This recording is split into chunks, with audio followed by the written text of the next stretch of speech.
Hello.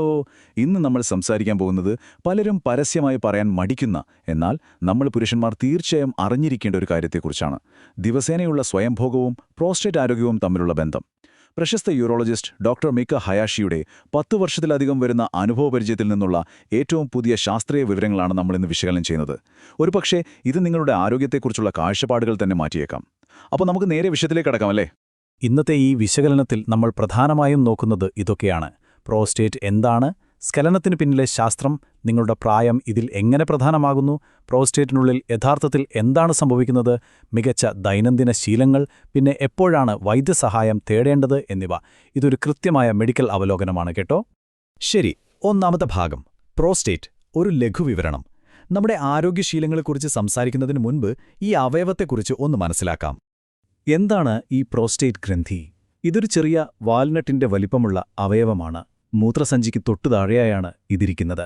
ഇതിന്റെ പ്രധാന ജോലി എന്താണെന്നാൽ സ്ഖലന സമയത്ത് ബീജത്തെ സംരക്ഷിക്കാനും പോഷിപ്പിക്കാനുമുള്ള ഒരു ദ്രാവകം ഉൽപ്പാദിപ്പിക്കുക എന്നതാണ്.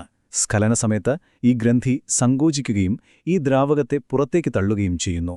വളരെ ലളിതമായൊരു പ്രക്രിയ. പക്ഷേ ഇവിടെ ഒരു കൗതുകകരമായ കാര്യമുണ്ട്.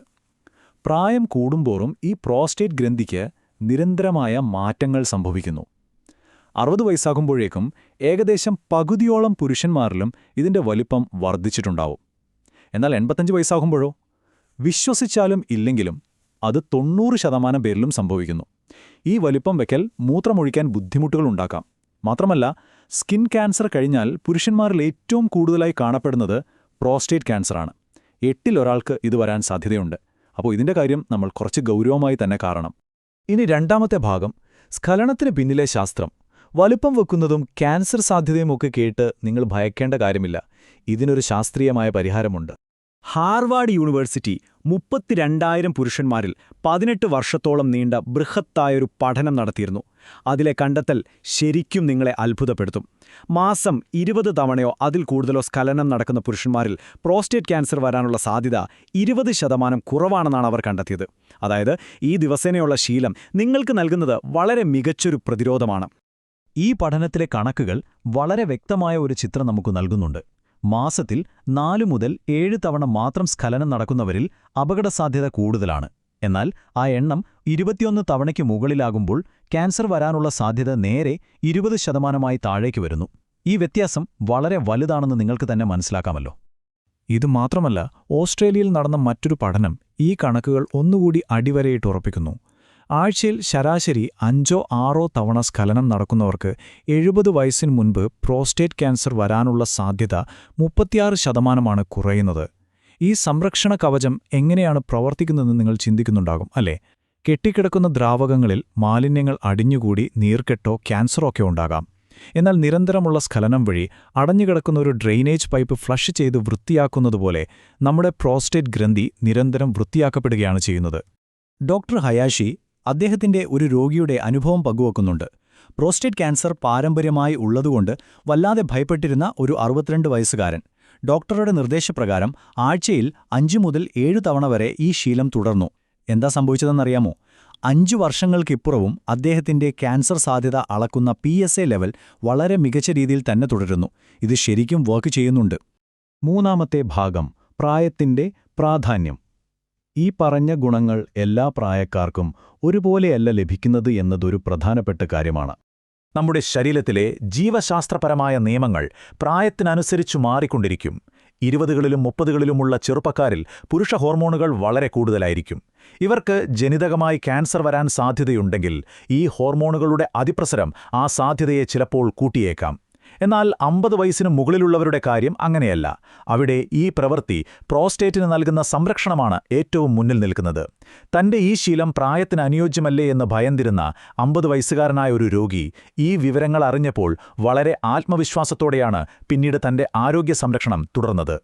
ഇനി നാലാമത്തെ ഭാഗം, പ്രോസ്റ്റേറ്റിനുള്ളിൽ യഥാർത്ഥത്തിൽ എന്താണ് സംഭവിക്കുന്നത് എന്ന് നോക്കാം. ഈ പ്രക്രിയ വഴി പ്രധാനമായും 4 കാര്യങ്ങളാണ് അവിടെ സംഭവിക്കുന്നത്. 1. നമ്മൾ നേരത്തെ പറഞ്ഞതുപോലെ കെട്ടിക്കിടക്കുന്ന ദ്രാവകങ്ങൾ പുറന്തള്ളപ്പെടുന്നു. അതോടെ ഗ്രന്ഥിക്കുള്ളിലെ സമ്മർദ്ദം കുറയും. 2. ആ ഭാഗത്തേക്കുള്ള രക്തയോട്ടം അതിവേഗം വർദ്ധിപ്പിക്കുന്നു. ഇതുവഴി കൂടുതൽ ഓക്സിജനും പോഷകങ്ങളും ലഭിക്കും. 3. അണുബാധയോ നീർക്കെട്ടോ വരാനുള്ള സാധ്യത ഗണ്യമായി കുറയുന്നു. നാലാമതായി, നമ്മൾ ജിമ്മിൽ പോയി വ്യായാമം ചെയ്യുമ്പോൾ പേശികൾക്ക് ബലം വയ്ക്കുന്നത് പോലെ ഈ സങ്കോചവികാസ പ്രക്രിയ പ്രോസ്റ്റേറ്റിലെ പേശികളുടെ ആരോഗ്യം നിലനിർത്തുന്നു. സിമ്പിളല്ലേ? ഇതിനൊരു മികച്ച ഉദാഹരണമുണ്ട്. പ്രോസ്റ്റേറ്റ് ഗ്രന്ഥിയിലുണ്ടായ ചെറിയ നീർക്കെട്ട് കാരണം പെൽവിക് ഭാഗത്ത് വേദനയും മൂത്രമൊഴിക്കാൻ ബുദ്ധിമുട്ടും അനുഭവിച്ചിരുന്ന ഒരു രോഗി ഈ ശീലം ദിവസേനയുള്ളതാക്കി മാറ്റിയപ്പോൾ എന്താ ഉണ്ടായതെന്നറിയാവോ? വെറും 6 ആഴ്ചകൾ കൊണ്ടാണ് ആ ഫ്ലഷിംഗ് പ്രക്രിയയിലൂടെ അദ്ദേഹം വേദനയിൽ നിന്നും പൂർണ്ണ ആശ്വാസം കണ്ടെത്തിയത്. ഇത് ആ ശരീരഭാഗത്ത് നടക്കുന്ന മാറ്റങ്ങളുടെ ഏറ്റവും വലിയ തെളിവാണ്. അഞ്ചാമത്തെ ഭാഗം, ദൈനംദിന ശീലങ്ങൾ. ഇതുകൊണ്ട് എന്താണ് ഗുണമെന്ന് നമ്മൾ മനസ്സിലാക്കി. ഇനി പ്രായോഗികമായി ഇതെങ്ങനെ സുരക്ഷിതമായി ചെയ്യാമെന്ന് നോക്കാം. ഇതു തികച്ചും സുരക്ഷിതമാകണമെങ്കിൽ നമ്മൾ പ്രധാനമായും 5 അബദ്ധങ്ങൾ ഒഴിവാക്കിയേ തീരൂ. 1. ലൂബ്രിക്കന്റ് ഉപയോഗിക്കാതിരിക്കുന്നത് ചർമ്മത്തിൽ ഉരസലിനും മുറിവുകൾക്കും കാരണമാകും. ഒരിക്കൽ ലൂബ്രിക്കന്റ് ഇല്ലാതെ ചെയ്ത് ചർമ്മം നശിച്ച ഒരു രോഗി ഡോക്ടറുടെ അടുത്തെത്തിയിരുന്നു. 2. അമിതമായി അമർത്തുന്നത് കോശങ്ങൾക്ക് കേടുപാടുകൾ ഉണ്ടാക്കും. 3. വളരെ വേഗത്തിൽ ചെയ്തു തീർക്കുന്നത് ഗുണം ചെയ്യില്ല. 4. എന്തെങ്കിലും വേദനയോ അസ്വസ്ഥതയോ തോന്നിയാൽ അത് അവഗണിക്കരുത്. 5. അമിതമായി അശ്ലീല ചിത്രങ്ങളെ ആശ്രയിക്കുന്നത് നിങ്ങളുടെ തലച്ചോറിനെ ബാധിക്കുകയും സാധാരണ ബന്ധങ്ങളിൽ നിന്ന് നിങ്ങളെ അകറ്റുകയും ചെയ്യും. ഇത് പ്രത്യേകം ശ്രദ്ധിക്കണം. 50 വയസ്സിന് മുകളിലുള്ളവർക്ക് ഏറ്റവും മികച്ച റിസൾട്ട് കിട്ടാൻ ഒരു കൃത്യമായ ഫ്രെയിംവർക്ക് തന്നെ ഉണ്ട്. സമയം നോക്കുകയാണെങ്കിൽ ആഴ്ചയിൽ 5 മുതൽ 7 തവണ വരെ ചെയ്യാം. രീതി: നിർബന്ധമായും വാട്ടർ ബേസ്ഡ് അല്ലെങ്കിൽ സിലിക്കോൺ ബേസ്ഡ് ലൂബ്രിക്കന്റുകൾ ഉപയോഗിക്കുക. 10 മുതൽ 20 മിനിറ്റ് വരെ സമയമെടുത്ത് ചെയ്യുന്നത് വളരെ നല്ലതാണ്. കാരണം ഈ സമയത്ത് ഡോപ്പമൈൻ, ഓക്സിറ്റോസിൻ എന്നീ ഹോർമോണുകൾ ഉൽപ്പാദിപ്പിക്കപ്പെടുകയും അത് നിങ്ങളുടെ സ്ട്രെസ് വലിയ രീതിയിൽ കുറയ്ക്കുകയും ചെയ്യും. സ്ട്രെസ്സും ഉറക്കമില്ലായ്മയും ഉണ്ടായിരുന്ന ഒരു രോഗിക്ക് ഈ ശീലത്തിലൂടെ നല്ല ഉറക്കം ലഭിക്കുകയും പ്രോസ്റ്റേറ്റ് പ്രശ്നങ്ങൾ കുറയുകയും ചെയ്തുവെന്ന് ഡോക്ടർ പ്രത്യേകം പറയുന്നുണ്ട്. ഇനി 6ാമത്തെയും അവസാനത്തെയും ഭാഗം, എപ്പോൾ വൈദ്യസഹായം തേടണം. ഈ അവലോകനത്തിന്റെ ഏറ്റവും ഗൗരവമേറിയ ഒരു ഭാഗം കൂടിയാണിത്. ഈ ആരോഗ്യകരമായ ശീലം എപ്പോഴാണ് ഒരു പ്രശ്നമായി മാറുന്നത്? നമ്മൾ തീർച്ചയായും സ്വയം ചോദിക്കേണ്ട ഒരു ചോദ്യമാണിത്. മികച്ച ആരോഗ്യത്തിനായി നമ്മൾ ചെയ്യുന്ന ഒരു കാര്യം നമ്മുടെ നിയന്ത്രണം വിട്ട് ഒരു പ്രശ്നമായി മാറുന്നത് എപ്പോഴാണ്?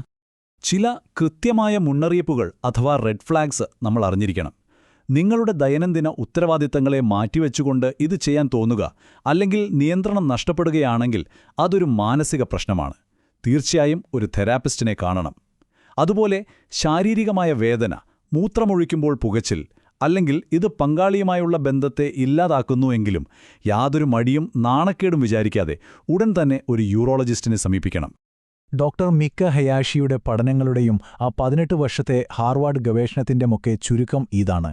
50 വയസ്സിന് മുകളിലുള്ള പുരുഷന്മാരിൽ സുരക്ഷിതമായ രീതിയിലുള്ള ദിവസേനയുള്ള സ്വയംഭോഗം എന്നത് പ്രോസ്റ്റേറ്റ് ഗ്രന്ഥിയെ സംരക്ഷിക്കാനും ക്യാൻസർ പോലുള്ള അപകടങ്ങളെ 36% വരെ കുറയ്ക്കാനുള്ള ഏറ്റവും മികച്ചതും ശാസ്ത്രീയവുമായ ഒരു ടൂളാണ്. അപ്പോൾ ഈ അറിവുകളുടെ അടിസ്ഥാനത്തിൽ നമ്മൾ എന്തു ചെയ്യും?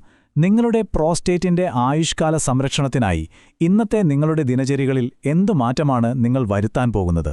നിങ്ങളുടെ ആരോഗ്യത്തിനായി ഈ ശാസ്ത്രീയ അറിവുകൾ കൃത്യമായി പ്രയോജനപ്പെടുത്തുക.